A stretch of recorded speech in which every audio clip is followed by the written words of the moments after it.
राष्ट्रीय महामार्गांना मोबदला मिळत असताना इंचभर जमीन देण्यास सध्या शेतकरी तयार नसल्याचे वास्तव आहे।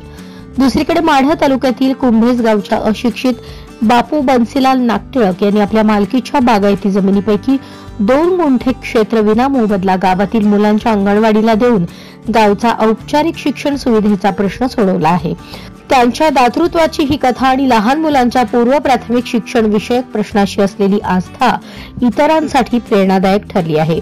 कुंभेज गावातील नागटिळक वस्ती परिसरात जवळपास 40 कुटुंब वास्तव्यास आहेत। वस्तीवर अंगणवाडी सुरू करण्यासाठी महिला व बालविकास प्रकल्पाकडून जागेची शोधाशोध सुरू होती। जागा देण्यासाठी कोणीच पुढे येईना।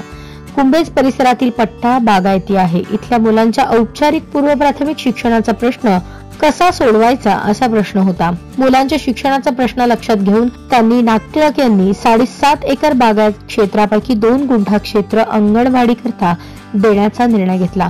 2 गुंठे जागेत असलेल्या जमिनीतील द्राक्षांची वेल देखील त्यांनी काढून ते क्षेत्र खुले करून दिले। त्यांच्या या निर्णयाला कुटुंबियांनी देखील सकारात्मक प्रतिसाद दिला। वस्तीवर अंगणवाडी सुरू झाल्याने परिसरातील 25 मुले सध्या अंगणवाडीत दररोज हसत बागडत खेळत मोठ्या आनंदाने ये-जा करत आहेत। त्यांनी दाखवलेल्या दातृत्वामुळे सुभाष नागटिळक विठ्ठल नागटिळक यांच्यासह गावकऱ्यांनी त्यांचा कौतुक करून सत्कार केला। अक्षरांची ओळख नसलेल्या दातृत्ववान शेतकऱ्याचा मुलगा भाषेचा प्राध्यापक दातृत्ववान बापू यांची अक्षरांची ओळख झाली होती, परंतु स्वतःच्या मुलाला त्यांनी उच्च शिक्षण दिले।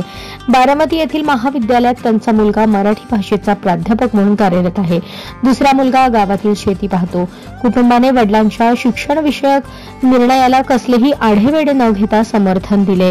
ग्रामपंचायतींनी जागेवर छत उभारले। वस्तीवरील छोट्या मुलांच्या अंगणवाडीतील बागडण्याने त्यांच्या मुलांचे भावविश्व फुलू लागले आहे।